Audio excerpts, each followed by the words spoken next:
Yes my dear students and friends, स्वागत है आपका अपने YouTube channel GDP maths hub में। स्टूडेंट्स, इस वीडियो में हम बात करने वाले हैं क्लास 11 से रिलेटेड एंड और अदर कंपटीशन एग्जाम से रिलेटेड। इस वीडियो में हम स्टार्ट करेंगे जो आपके पास चैप्टर नंबर 5 है एनसीईआरटी का, complex numbers.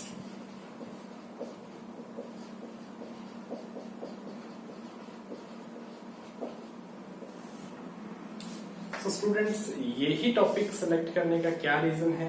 As you know, आपने प्रीवियस जितनी भी क्लासेस 6, 7, 8, 9, 10 सब में स्टार्टिंग के अंदर आपने क्या किया, एक नंबर सिस्टम का पार्ट आपने जरूर पढ़ा है।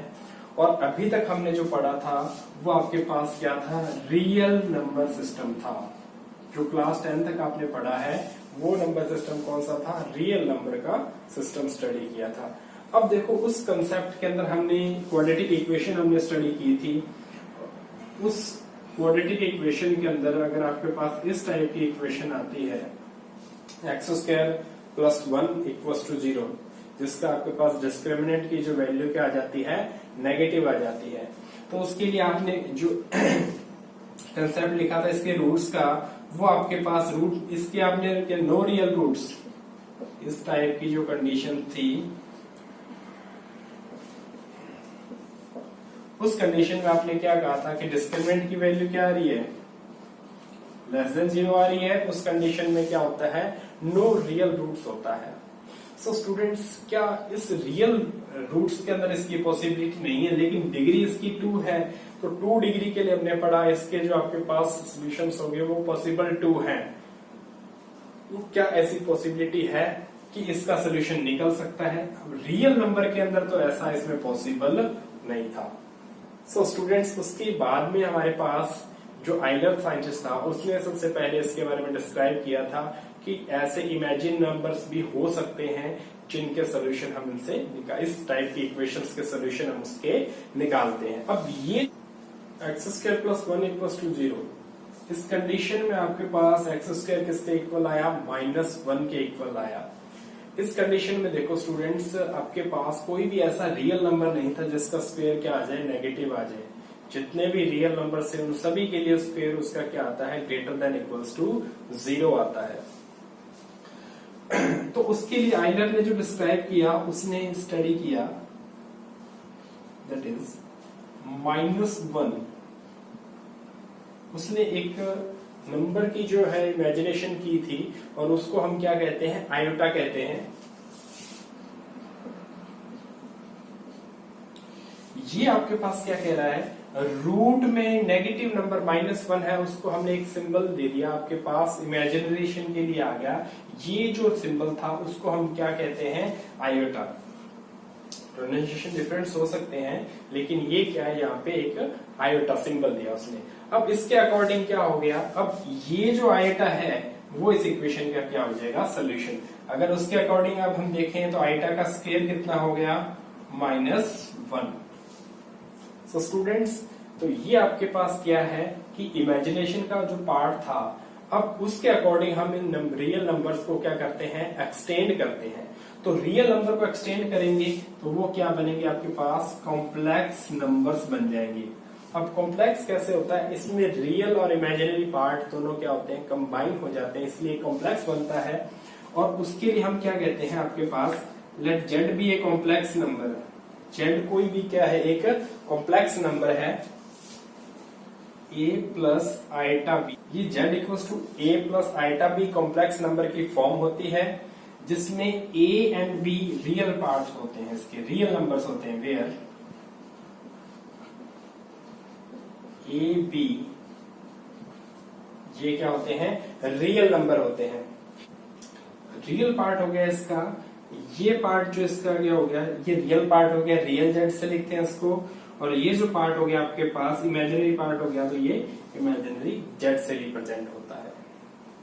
स्टूडेंट्स, इसमें अब जो आपके पास जितने भी नंबर सिस्टम पड़े हैं उनको एक सिस्टमेटिक अप्रोच से हम कैसे देखो। सबसे पहले आपने नेचुरल नंबर पढ़ा। नेचुरल नंबर किस में था, होल में था। होल किस में था, इंटीजर्स में था, या आप इसको Z से भी रिप्रेजेंट करते हैं। ये इंटीजर्स किस में थे, रेशनल नंबर का पार्ट थे, और साथ में क्या था आपके पास, इर्रेशनल था। ये दोनों मिला के किसका पार्ट थे आपके पास, रियल नंबर का पार्ट था। और रियल नंबर किसके अंदर आता है आपके पास, कॉम्प्लेक्स का पार्ट था। तो ये आपके पास एक सिस्टमेटिक अप्रोच है इनकी, इस टाइप से आप इसको ध्यान में रखें। नेचुरल होल, होल किस में कंटेन करता है, इंटीजर्स के अंदर। इंटीजर्स रेशनल में आ जाएंगे, रेशनल और इरेशनल किस में आएंगे, रियल में आएंगे, और रियल खुद किस में चला जाएगा, कॉम्प्लेक्स में। तो सबसे बड़ा जो नंबर्स का सेट है वो कौन सा है, कॉम्प्लेक्स नंबर्स का आता है। किसका आता है, कॉम्प्लेक्स नंबर्स का। सो स्टूडेंट्स, ये इनकी जो इंट्रोडक्शन है कि कॉम्प्लेक्स नंबर बने कैसे हैं वो अभी हमने देखी है। कि कॉम्प्लेक्स नंबर क्या होता है, कॉम्बिनेशन बनता है। वो कॉम्बिनेशन क्या था, z equals to a plus iota B था, जहां a और b क्या है, रियल नंबर्स हैं, और आइटा के साथ में वो क्या पार्ट बन जाता है उसका, इमेजिनरी पार्ट, और आगे का जो पार्ट है वो उसका क्या होता है, रियल पार्ट होता है।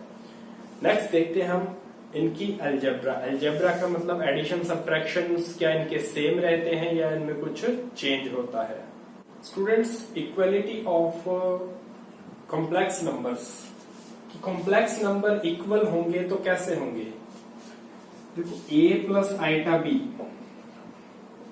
अगर ये कॉम्प्लेक्स नंबर दूसरे कॉम्प्लेक्स नंबर मैंने ले लिया x प्लस आइटा y के इक्वल, एक ही कंडीशन में हो सकता है जब आपके पास a इक्वल x हो,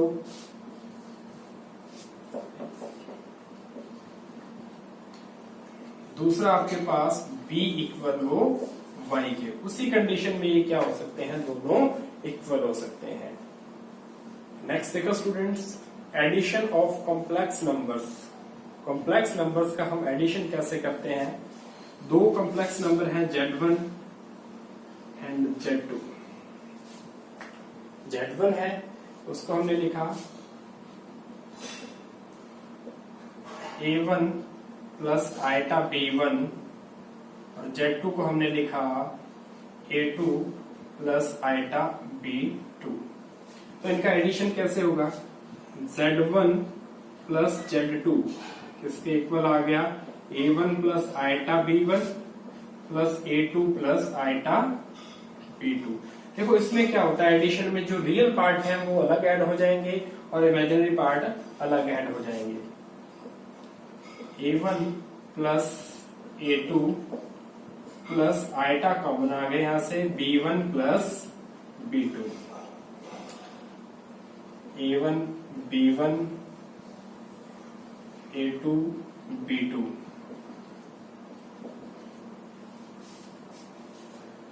तो स्टूडेंट देखो, दो रियल नंबर का एडिशन हमने क्या पढ़ा था, रियल नंबर आएगा तो ये आपके पास क्या है, ये भी एक कॉम्प्लेक्स नंबर ही बना है। ये भी क्या होगा, कॉम्प्लेक्स नंबर होगा, और कॉम्प्लेक्स नंबर का सेट जो होता है वो C से रिप्रेजेंट होता है। तो देखो हमने दो कॉम्प्लेक्स नंबर का एडिशन किया और रिजल्ट भी क्या है, एक कॉम्प्लेक्स नंबर आया है। तो आपने प्रॉपर्टी पढ़ी थी, ये कौन सी प्रॉपर्टी को, कौन सी प्रॉपर्टी है ये, क्लोजर। यानी कि दो कॉम्प्लेक्स नंबर का जो एडिशन होगा वो एक रिजल्ट क्या मिलेगा, हमें कॉम्प्लेक्स नंबर ही मिलेगा। ये प्रॉपर्टी क्या होती है, क्लोजर प्रॉपर्टी होती है एडिशन की। सेकंड जो प्रॉपर्टी है एडिशन की वो आपके पास है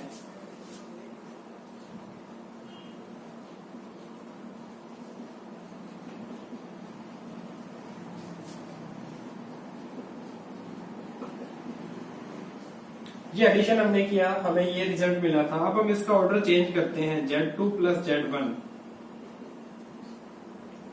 यहां Z2 पहले है तो A2 plus B2 iota B2 लिख सकते हैं, या B2 आइटा भी लिख सकते हैं,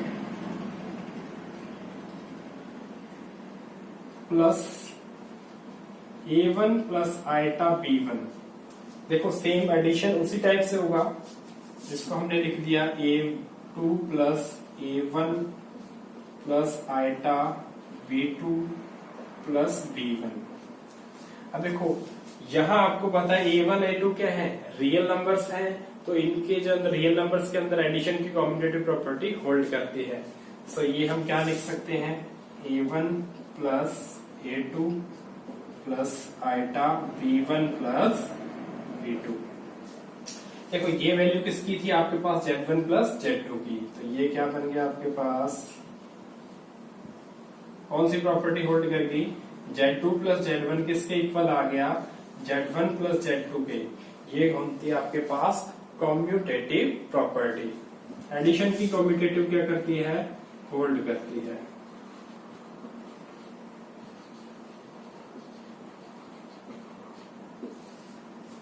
ये स्टूडेंट्स 3 नंबर्स के एडिशन के लिए स्टूडेंट्स आपके पास क्या होती है, एसोसिएटिव प्रॉपर्टी होती है कि आप कोई भी ऑर्डर के अंदर आप इनको क्या करते हैं, ऐड करते हैं, तो ये क्या होती है, एसोसिएटिव होते हैं कॉम्प्लेक्स नंबर्स भी।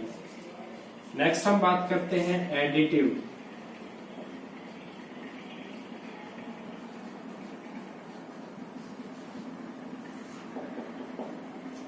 एडिटिव आइडेंटिटी जो होती है आपके पास,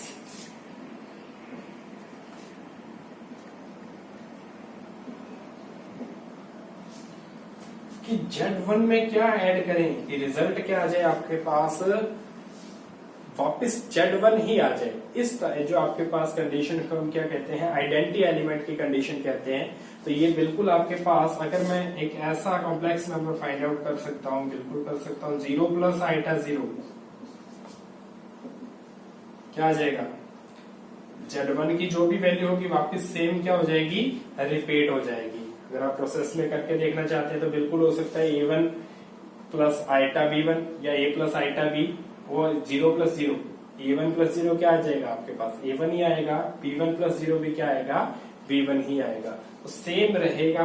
तो ये जो एलिमेंट होता है 0, वो क्या हो जाता है इसका एडिटिव आइडेंटिटी।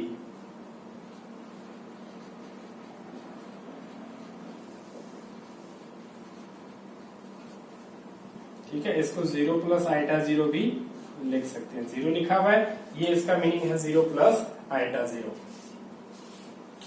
नेक्स्ट एडिशन का जो इनवर्स है,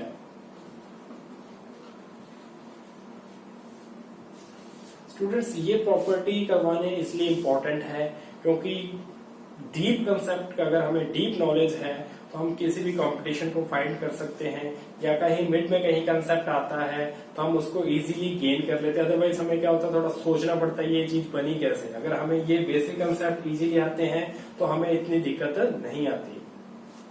एडिटिव इनवर्स जो आपके पास है वो क्या होता है, Z कोई नंबर है, इसमें कोई एक कॉम्प्लेक्स नंबर ऐड करें, रिजल्ट क्या बनना चाहिए, एडिटिव आइडेंटिटी।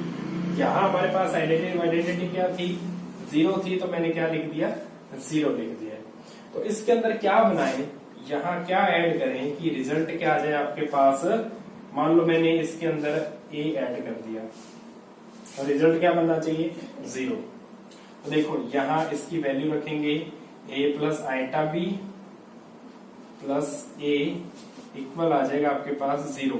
शिफ्ट कर दो उधर, क्या आ जाएगा, A equals to minus A minus iota B। इसको मैं क्या लिख सकता हूं, minus A plus iota minus B। ये आपके पास क्या होता है, इसका एडिटिव इनवर्स होता है। इन दोनों को ऐड करेंगे, इसको हम क्या लिख सकते हैं, माइनस ऑफ Z भी लिख सकते हैं। क्या लिख सकते हैं, माइनस Z। किसके इक्वल होगा, माइनस Z इक्वल्स टू जो वैल्यू थी उसके इक्वल आ जाएगा आपके पास minus A plus iota minus का B। क्लियर स्टूडेंट्स, तो ये आ जाएगा नेगेटिव ऑफ Z।